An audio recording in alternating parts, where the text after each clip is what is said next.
Hai, saya Mas Herman. Hari ini kembali ke sesi Q&A dan saya akan menjawab satu buah email yang sudah masuk ke dalam inbox saya.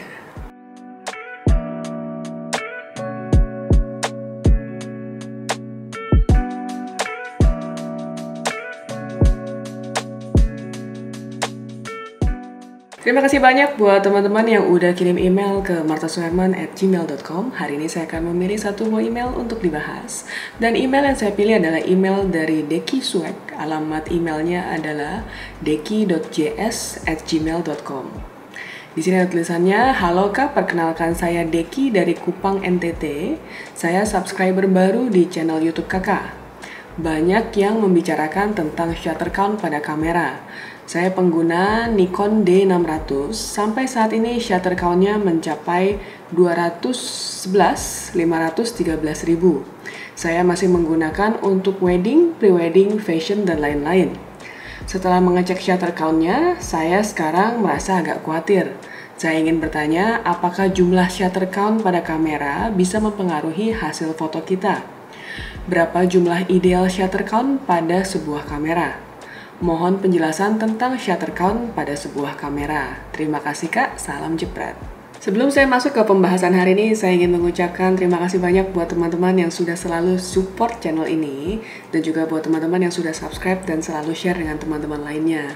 Buat teman-teman yang belum subscribe, silahkan di-subscribe sekarang, karena setiap minggunya saya akan mengupload 2 buah video yang membahas seputar fotografi. Dan juga buat teman-teman yang ingin menanyakan apakah saya memiliki kelas online ataupun offline untuk kelas private fotografi, teman-teman bisa langsung kontak ke nomor ini. Dan juga buat teman-teman yang membutuhkan jasa social media management, fotografi maupun videografi, bisa langsung kontak ke nomor tersebut. Nah, pembahasan mengenai shutter count ini memang sebuah pembahasan yang cukup menarik karena mungkin teman-teman di sini banyak dengar ya di antara komunitas misalnya. Kayak misalnya kamu mau beli sebuah kamera kemudian ditanyakan shutter count-nya udah berapa nih? Nah, kayak gitu ya. Nah, di sini sebenarnya perumpamaan paling sederhananya adalah kita membandingkan dengan sebuah lampu bohlam misalnya. Nah, kalau kita menyalakan lampu bohlam di rumah, itu pasti akan ada umurnya sampai berapa panjang dia bisa menyala.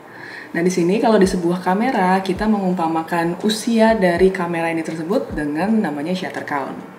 Jadi shutter count ini sebenarnya berapa banyak kita memencet tombol shutter sampai akhirnya dia tidak bisa berfungsi lagi. Pertanyaan mengenai shutter count ini biasanya tidak terjadi bila teman-teman membeli sebuah kamera baru ya. Ini akan terjadi pada saat teman-teman membeli kamera second. Jadi biasanya kamera tersebut sudah digunakan oleh pengguna sebelumnya dan kita ingin tahu sejauh mana dia sudah menggunakan kamera tersebut. Jadi teman-teman di sini salah satu manfaat mengetahui shutter count ini adalah kita mengetahui sampai titik mana kamera tersebut sudah bekerja secara maksimal. Karena shutter count dapat bekerja maksimal apabila tidak melewati titik atau batas penggunaan. Kalau di sini teman-teman mungkin bertanya-tanya berapa sih jumlahnya maksimum dari sebuah kamera, jumlah maksimum shutter count tersebut. Jadi sebenarnya setiap produsen kamera itu memiliki jumlah yang berbeda-beda. Di sini kalau kita lihat ya, saya coba browsing, ada beberapa perhitungan dari beberapa jenis kamera. Ini ada yang 500.000 shutter count, ada yang 400.000 gitu ya. Jadi teman-teman harus tahu brand dan tipe kamera yang digunakan. Poin kedua, pentingnya kita mengetahui jumlah shutter count pada saat ingin membeli kamera bekas atau kamera second adalah mengetahui jumlah harga yang pas untuk membeli produk tersebut. Karena biasanya kita tidak bisa membandingkan sebuah kamera itu dengan lamanya pembelian. Katakan saya membeli sebuah kamera sudah dari tahun 2010 sampai sekarang 2021, apakah shutter count-nya itu sudah digunakan banyak atau tidak? Nah, itu tidak ketahuan. Karena biasanya setiap orang berbeda-beda. Ada yang dalam satu bulan photoshootnya banyak sekali sehingga jumlah shutter count itu lebih banyak, lebih cepat habis. Atau ada juga yang memang mungkin hanya sebentar-sebentar, hanya foto-foto pada saat weekend aja. Jadi jumlah shutter count itu sangat-sangat relatif. Jadi usia pembelian kamera itu tidak menjadi patokan mutlak, tapi shutter count menjadi patokan pada saat kita ingin membeli kamera second.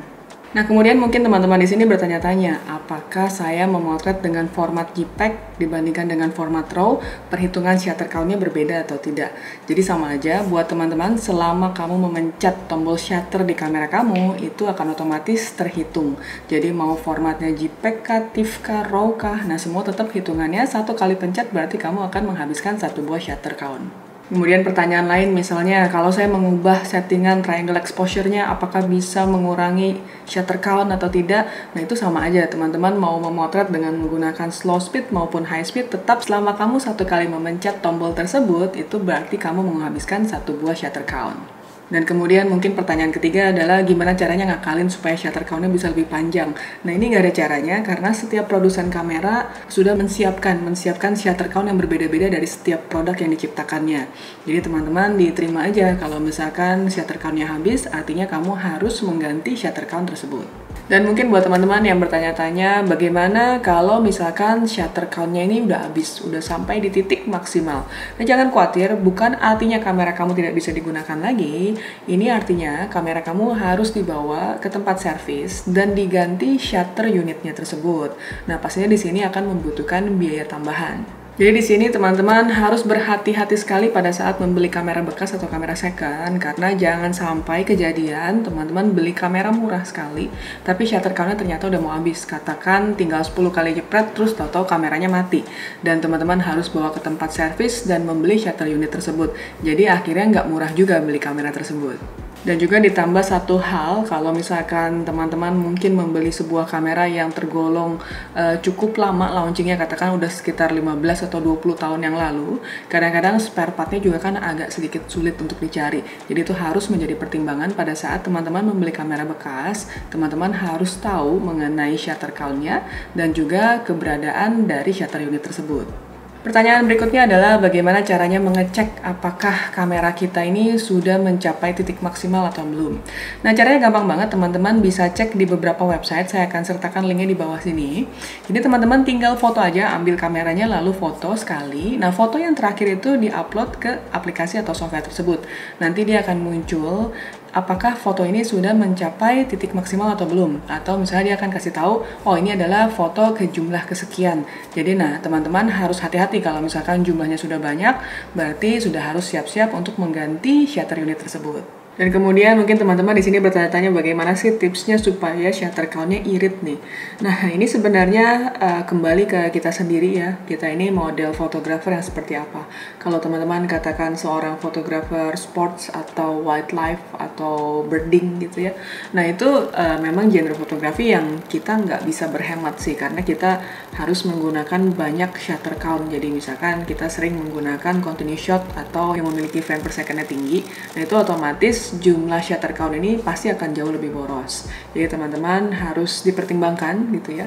Dan juga buat teman-teman yang mungkin suka meminjamkan kameranya kepada teman-teman lainnya, nah ini harus hati-hati. Teman-teman harus tahu teman-teman yang minjem ini nih biasa menggunakannya gimana. Jadi misalnya kalau dia asal-asalan jepret sana jepret sini, ya otomatis ya shutter count ini akan cepat habis. Nah mungkin yang terakhir muncul di benak teman-teman nih mengenai shutter count di era mirrorless, di era kamera mirrorless. Karena belakangan kita tahu bahwa kamera mirrorless kan sudah menjamur di mana-mana. Nah apakah shutter count ini berpengaruh pada kamera-kamera mirrorless? Perlu teman-teman ketahui bahwa ada sedikit mekanisme dari penggunaan shutter ini, di mana kalau kita menggunakan di era DSLR kita sebut sebagai mechanical shutter, sedangkan di era mirrorless kita sebut sebagai electrical shutter. Jadi ini ada sedikit sistem kerja pada kamera yang berbeda. Tapi di sini saya mencoba membaca di beberapa situs website ya, dan di sini saya dapatkan bahwa informasinya tetap ada pengaruhnya. Jadi shutter count pada kamera DSLR maupun mirrorless harus diperhatikan. Sebenarnya di sini menjadi satu poin yang penting kalau teman-teman ingin menjual kamera second atau teman-teman ingin membeli kamera second. Tapi mungkin buat teman-teman yang menggunakan kamera itu terus dan tidak ada rencana untuk menjual, tidak perlu memusingkan mengenai shutter count tersebut. Dan untuk memastikan jumlah shutter count pada setiap brand kamera yang berbeda-beda dan tipe yang berbeda-beda, memang tidak pernah ada disebutkan jumlah yang pasti.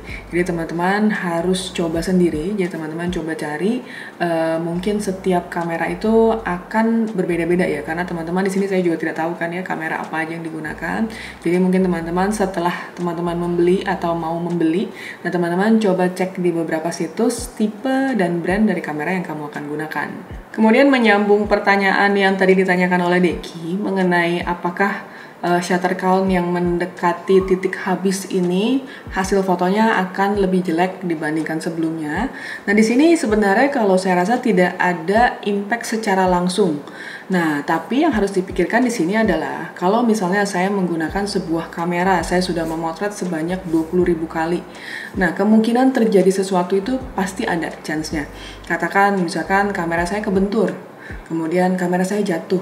Nah, goncangan-goncangan itu pastinya akan menggeser sedikitnya beberapa sistem kerja di dalam kamera kita. Atau misalnya sensor menjadi kotor, kemudian sensor baret gitu pada saat kita gunakan. Nah, chance ini yang bisa menyebabkan hasil foto kita menjadi tidak bagus.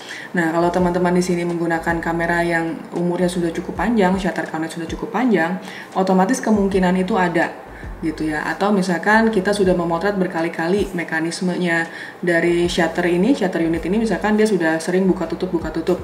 Apakah mungkin misalnya secara mekanisme di dalamnya itu ada misalkan yang kendor atau misalkan ada yang lepas. Nah, itu pasti ada aja kemungkinan itu gitu ya. Jadi di sini teman-teman harus tahu gitu ya, kalau misalkan sebuah benda elektronik yang digunakan pasti ada kemungkinan untuk rusak selama kita sering menggunakannya. Tapi kalau dibilang efek secara langsung gitu ya, itu menurut saya tidak ada sih. Jadi maksudnya nggak ada istilah kayak shutter count-nya udah mau habis, fotonya jadi jelek gitu. Nah, yang menyebabkan foto itu menjadi tidak bagus adalah mungkin dari handling si pengguna kamera sebelumnya. Nah, demikian penjelasan hari ini dari sesi Q&A. Nah, buat teman-teman yang mungkin ada pertanyaan, silahkan kirim email ke martasuherman@gmail.com. Siapa tahu di video saya berikutnya email kamu yang saya bahas. Oke, buat teman-teman, thank you for watching. Jangan lupa like, comment, subscribe, dan juga share. Stay safe, stay healthy, dan jalankan selalu protokol kesehatan COVID-19. See you on the next episode. Bye!